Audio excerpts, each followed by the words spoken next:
Oi gente, bem-vindos a mais um vídeo aqui do canal. Para quem não me conhece, meu nome é Heloísa e hoje eu vou falar um pouquinho sobre a minha profissão. Para quem não sabe, eu sou médica no Brasil, sou formada em 2018, atuei durante 3 anos e uns 4 meses aí até vir para Portugal. E hoje eu vou falar um pouquinho sobre o processo de validação aqui em Portugal. Eu ainda estou no começo do processo, estou separando as documentações.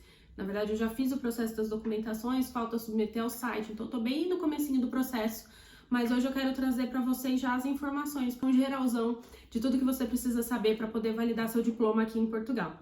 Então vem comigo que eu vou falar tudinho para vocês. O primeiro passo, a primeira coisa que você vai ter que fazer é separar alguns documentos, tá? Porque depois você vai precisar submeter esses documentos ao site aqui de Portugal para poder dar início ao processo. Antes de falar quais são os documentos que você precisa ter em mãos, eu vou falar duas coisas importantes. Alguns documentos, eles precisam de um apostilamento, que é o quê? É um documento que vai em cima do seu documento dizendo que ele tem validade internacional, tá? Então, alguns documentos vão precisar desse outro documento em cima dele, tá? Para você fazer esse apostilamento, essa é a segunda coisa que eu queria dizer, você precisa necessariamente que esse documento tenha firma reconhecida, tá? Então, como é que funciona isso? Vou dar um exemplo de um que eu fiz, tá? O diploma. O diploma precisa ter firma reconhecida para você poder fazer o apostilamento de AIA. Você vai pegar o seu diploma, vai olhar lá, por exemplo, no meu tinha 2 assinaturas, tá? Fulano X e fulano Y. Liguei na minha universidade e falei, olha, onde que o fulano X e o fulano Y tem firma reconhecida? E eles me passaram o nome dos cartórios onde eles tinham e eu fui até esses cartórios para poder validar, para poder fazer esse reconhecimento de firma nesse documento, tá? Bom, então sabendo disso, eu vou falar para vocês os documentos que você precisa ter em mãos para dar início aí a esse processo de validação, tá? Bom, então o diploma, ele precisa estar apostilado nesse esquema que eu falei para vocês. O histórico escolar também precisa estar apostilado. E as ementas também precisam estar com capa apostilada, tá? As ementas vocês vão ver que é um documento grandão assim, a gente vai falando cada matéria que você teve, enfim. Mas você precisa apostilar só a capa dele, tá bom? Bom, também precisa de um documento que é o TCC ou uma declaração de dispensa do TCC. Muitos cursos de medicina não têm TCC, não exigem TCC, né? Que era o caso da minha universidade, por exemplo. Então, o que eu fiz? Entrei em contato com a minha universidade e falei, olha, eu preciso de uma declaração de dispensa do TCC, porque eu vou começar o processo de validação do meu diploma em outro país. E aí eles fizeram, deu tudo certo, tá? Então tudo isso você vai pedir para sua universidade, tá bom? Também você vai precisar de cópia do passaporte e declaração de escala de notas de classificação final, tá? Esses são os documentos que a maioria das universidades aqui vai pedir com certeza. Algumas universidades podem pedir algum ou outro documento a mais, tá? Mas aí você vai conversar com eles mais pra frente lá, eu vou explicar pra vocês. Bom, tô com tudo na mão, perfeito. Vou entrar no site da DGS, que eu vou deixar aqui em cima o link. Entrou nesse site, você vai fazer o upload dos seus documentos nesse site, tá? Fez o upload, você vai precisar também nesse site escolher a universidade que você vai fazer o seu processo, tá? Então, você já escolhe logo no começo qual universidade, tá bom? Por exemplo, eu quero fazer na Universidade de Coimbra. Aí você vai colocar lá a Universidade de Coimbra, tá? Então, você sempre submete o seu processo a uma universidade só. Feito isso, você vai mandar um e-mail, então procura dar um Google lá, a Universidade de Coimbra, do exemplo, né? Universidade do Porto. Vai procurar o e-mail dessa universidade, tá? Achou, você vai mandar para eles, falar, olha, acabei de submeter meus documentos para aprovação no site do DGS para revalidação de diploma médico. Gostaria de saber se eu preciso enviar para vocês mais algum documento, se tá tudo certo, ou se vocês querem mais alguma coisa. E como é que eu faço o pagamento da taxa, tá? Lógico que sempre tem uma taxa a ser paga, né? Para você fazer esse processo aí. Ela depende de universidade para universidade, de ano para ano também muda, mas eu vou deixar aqui do lado também uma lista dos valores do último ano para vocês terem uma noção, tá?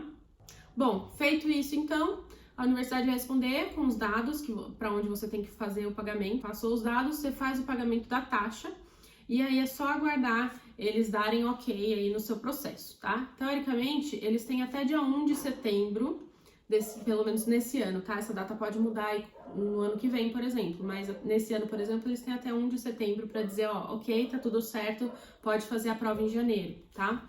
Então você tem que aguardar isso aí, tá bom? Mas então, dando tudo certo, eles dando ok, você tá apto a fazer essa prova, você vai fazer a primeira etapa, que é a prova teórica. Como é que funciona essa prova?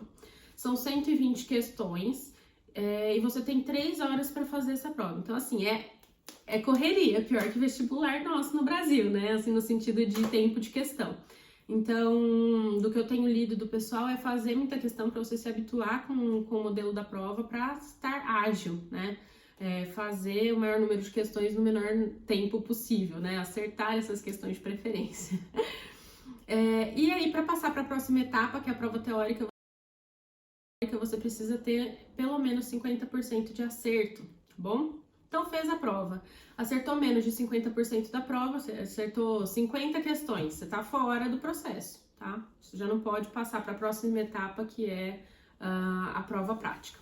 Fez mais da metade da prova, 62 questões, por exemplo, acertei 62 questões, ok? Você está apto a ir para a segunda etapa, que é a prova prática, tá? Então, essa prova teórica, ela acontece em meados de janeiro, geralmente no comecinho de janeiro, na verdade.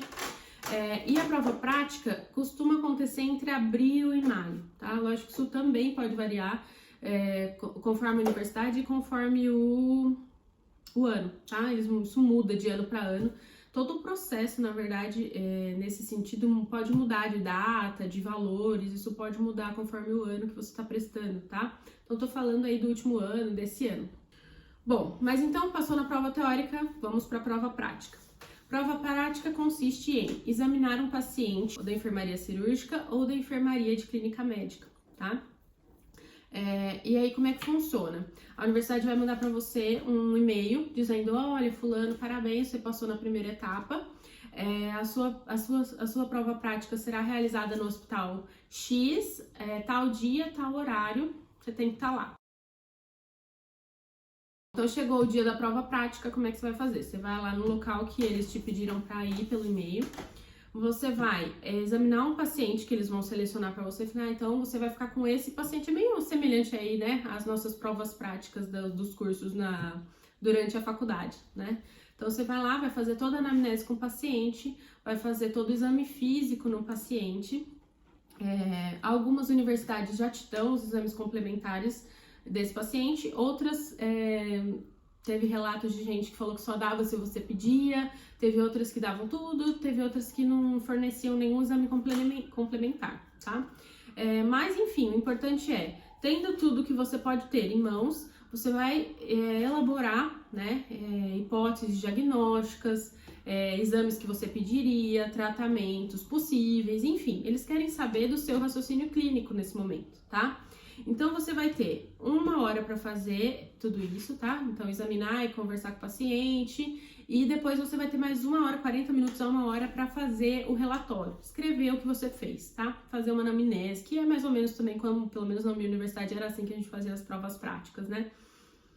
Bom, feito isso, tá pronto o seu relatório, eles vão te chamar e você vai ser avaliado por uma banca de examinadores, tá? Eles podem te fazer, você vai falando do seu relatório, eles vão te fazer algumas perguntas, enfim, tá bom? Taxa de aprovação nessa etapa é muito alta, tá? Raramente tem algum reprovado aí nessa etapa, mas é lógico que a gente tem que estar sempre preparado com tudo na pontinha da língua para poder fazer esse tipo de avaliação, né?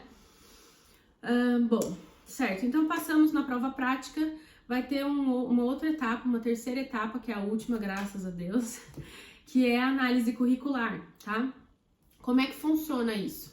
É análise curricular ou análise de algum trabalho científico que você tenha feito e queira apresentar, tá?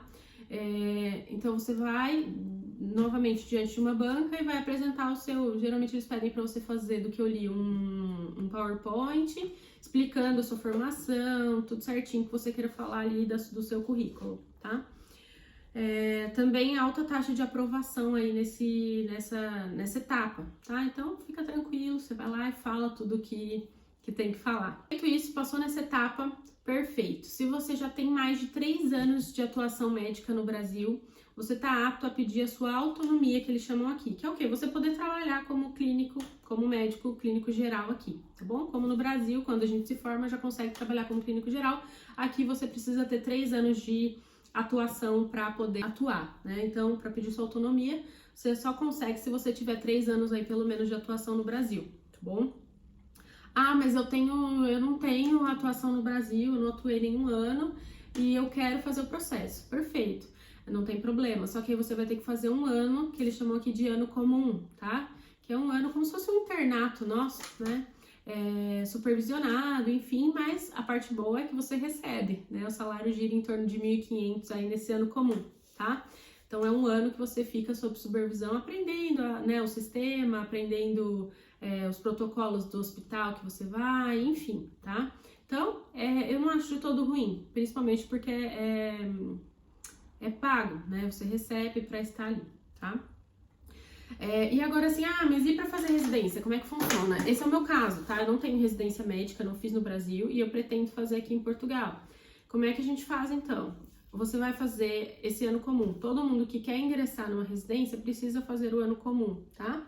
E você tem que prestar uma prova, que é a PNA, que eles chamam aqui, que é uma prova única para você poder se submeter às residências médicas. A principal diferença dessa parte daqui para o Brasil é que é uma prova única, tá? Então não é igual no Brasil que você tem que prestar XYZ hospitais. Você tem que fazer 1, 2, 3 provas.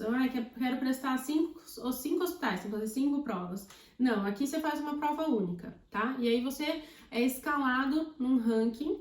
E aí, por exemplo, o primeiro colocado pode escolher a universidade que quiser, o curso que quiser, né? A residência que quiser. Por exemplo, eu quero, sei lá, anestesia. E você passou em primeiro lugar, você pode escolher qualquer universidade. Por exemplo, quero a Universidade do Porto. Escolhe a Universidade do Porto, anestesiologia. Perfeito, tá?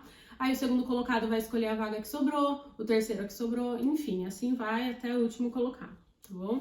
Até completar as vagas, na verdade, tá? Então, uma prova única, e aí você é ranqueado, e conforme esse ranking, você consegue escolher a sua residência médica, tá? Então, 2 principais diferenças aí, essa prova única e a questão de você precisar necessariamente fazer o ano comum para poder fazer uma residência médica aqui.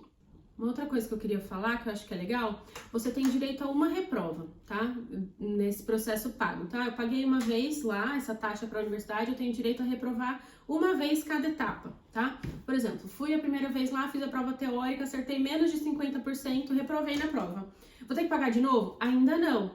Você tem direito a fazer no ano seguinte, mais uma vez essa prova teórica, sem pagar nada, tá? Agora, reprovei de novo, segunda vez eu reprovei nessa prova teórica, o que acontece? Aí você perdeu esse dinheiro que você pagou, tem que fazer tudo de novo, tem que submeter de novo os documentos ao DGS, pagar de novo, escolher de novo a universidade, tá? E outra coisa interessante, por universidade, você só pode fazer esse processo 2 vezes, tá?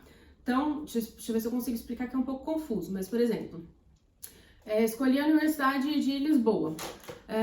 Aí eu fui lá, paguei a taxa. Aí reprovei na prova prática uma vez, ok, tenho direito à prova prática no ano seguinte, ok. Reprovei de novo, sem problemas. Vou lá no DGS, submeto de novo os meus documentos, pago a taxa de novo, posso fazer de novo o processo. Aí vamos supor que agora eu repeti na prova teórica. Na primeira prova eu já repeti, tenho direito a fazer de novo a prova teórica, tá? Feito isso, repeti de novo, tá? Então eu já fiz, vamos dizer, 4 vezes, né? 4 reprovas eu já tive. Você já não pode mais submeter a sua validação nessa universidade, tá? Então agora você vai ter que, se você ainda quiser fazer o processo de validação, você vai ter que escolher outra universidade. Nunca mais você vai poder validar o seu diploma na Universidade de Lisboa, tá? Então o processo ele pode ser repetido, pode ser pago, na verdade, 2 vezes, tá? E você tem direito a cada vez que você paga ter uma reprova, tá bom? Ficou claro isso? Espero que tenha ficado bem claro. Se vocês tiverem alguma dúvida, deixem aí pra mim nos comentários. Gente, só uma outra dica que eu quero dar pra vocês, que eu conheci também nesse processo de pesquisar sobre a validação. Algumas pessoas fizeram a prova estudando pelo Medcurso, tá? Mas hoje já existe um curso específico para validação aqui de medicina, tá? Ele chama Perguntas da Especialidade. A maioria das pessoas que eu conheço que estão fazendo esse processo de validação fizeram esse curso de Perguntas da Especialidade, tá? Então aí deixo a dica, vou deixar o site também na descrição para vocês darem uma olhada. Bom, gente, então é isso. Espero que tenha ficado claro aí, tenha elucidado para você que tem vontade aí, você que é médico que tem vontade de validar o diploma aqui em Portugal. Mas é assim, esse vídeo eu queria fazer mais pra ter um geral, pra você ter um geralzão de como vai ser esse processo, tá? Saber as etapas, tudo direitinho, mais ou menos como é que funciona, tá bom? Então se você gostou do vídeo, deixa seu like. Se você tem alguma dúvida, alguma sugestão, algum outro tema que você queira que eu fale aqui, deixa nos comentários. Compartilha pra algum colega médico aí que você sabe que tá querendo vir pra Portugal também. E se inscreve no canal, porque eu vou estar sempre trazendo aí novidades, não só sobre medicina, sobre a validação, mas também sobre a vida aqui em Portugal, sobre viagem, passeios, enfim. Então se inscreve no canal que eu vou estar sempre trazendo novidades para vocês, tá bom? Até o próximo vídeo então. Tchau, tchau!